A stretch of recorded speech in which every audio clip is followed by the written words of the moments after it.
ওখানে ওই যে এই যে দুই দুই দিন ঢুকছে না, এই যে দেখেন এর হাতে বক আছে, এর হাতে বক আছে। বক বক সাদা বক। বক ধরা তো অপরাধ। হ্যাঁ এই জন্য তো ভিডিও করতেছি। দেখেন একটু পরে টানা বের করবেন।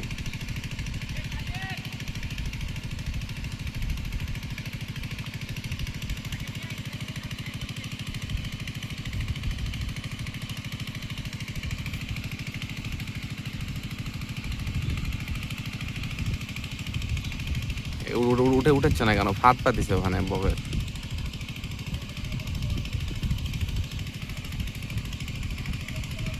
এই যে দেখেন, দেখেন